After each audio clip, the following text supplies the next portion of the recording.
नमस्कार दोस्तों, स्वागत है आप सभी का आपके अपने एमएस सर एकडला यूट्यूब चैनल में। आज के इस क्लास में हम डिस्कस करने वाले हैं घातांकी सूत्रों पर आधारित कुछ महत्वपूर्ण सवाल को डिस्कस करेंगे, जिसके अंतर्गत हमने पिछली क्लास में बताया था कि जो है पहले सूत्र यानी सूत्र नंबर 1 में हम कुछ महत्वपूर्ण सवाल किए थे, लेकिन आज के इस क्लास में सूत्र नंबर 2 यानी सूत्र नंबर 2 सूत्र नंबर 2 क्या था, जो कि हमने पिछली कक्षाओं में सूत्रों के बारे में बताया था।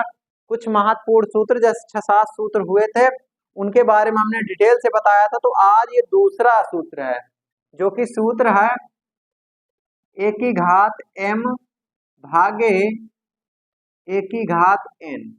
इसके बारे में जो कि ये बराबर होता है a की घात m माइनस n के।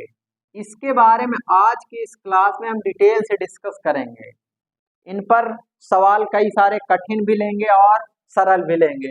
तो किस प्रकार से हल करेंगे, जो कि हमने पिछली क्लास में पहले वाले सूत्र के बारे में डिटेल से डिस्कस किया है। तो आज हम इस सूत्र के बारे में डिटेल से डिस्कस करेंगे। जैसे एग्जाम्पल नंबर 1, एक बात हम बता देते हैं, जैसे कि a गुणे a ये 2 बार है तो a की घात 2 हो जाता है। जैसे a गुणे a गुणे a गुणे a, ये 4 बार है तो हम इसकी घात 4 कर देंगे, a की घात 4 कर देंगे।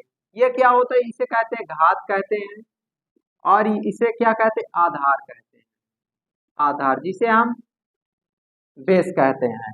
तो अब यहाँ पर समझना, हम कुछ महत्वपूर्ण सवाल को डिस्कस करेंगे। जैसे एग्जाम्पल नंबर 1 जैसे हम कहें कि 2 की घात 5 है डिवाइड 2 की घात 3 है। अब देखिए, अब इसे कैसे हल करोगे, देखिए समझना है। अगर हम यहाँ से डिस्कस करें तो क्या होगा, यहाँ पर देखिए बेस समान है, जैसे a है, लेकिन घात अलग अलग है।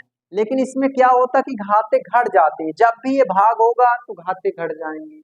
लेकिन अगर यहाँ पर गुणा होता तो घातें जुड़ जाती, तो घातें घटेंगी। तो क्या आएगा, 2 की घात 5 माइनस का 2 आएगा। फिर क्या होगा कि 2 की घात 3 आ जाएगा। इस प्रकार से यहाँ आंसर आसानी से निकल जाता है। और देखते हैं क्वेश्चन नंबर 2। अब देखिए, इसमें जैसे 5 की घात 9 है डिवाइड बाई 5 की घात कितना है, 7 है। अब देखिए यहाँ पर क्या होगा, यहाँ पर भी क्या करना है कि यहाँ पर देखिए बेस समान है, यहाँ पर भी बेस समान था।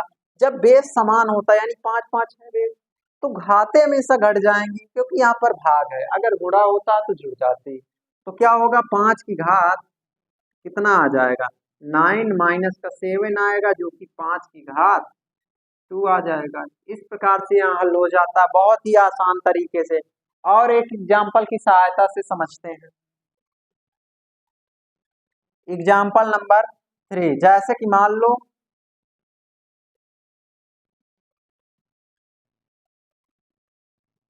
4 की घात 3 है डिवाइड 4 की घात 2 है।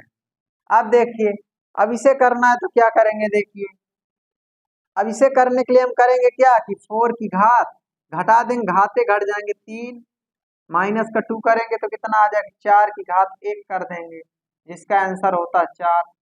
इस प्रकार से। और देखिए, और एक एग्जाम्पल की सहायता से समझते हैं। एग्जाम्पल नंबर 4, जैसे मान लो 2 की घात माइनस का 7 है, जैसे 7 है डिवाइड 2 की घात माइनस का 4 है। अब देखिए, अब इससे कैसे हल करोगे, देखिए अब ये 2 तो लिख लेंगे, 2 लिख लिया हमने, लेकिन घातें घटेंगी। यदि घातें घटेंगे तो क्या होगा, 7 माइनस ये माइनस का 4 रहेगा ही रहेगा, तो ये करेंगे। अब देखिए, अब ये क्या होगा, माइनस माइनस प्लस हो जाएगा, तो 2 की घात कितना आ जाएगा, 11 आ जाएगा। इस प्रकार से बहुत ही आसान तरीके से आप हल कर पाएंगे। अब इसके अगली क्लास में जो हम डिस्कस करेंगे, सूत्र नंबर 3 के बारे में डिस्कस करेंगे।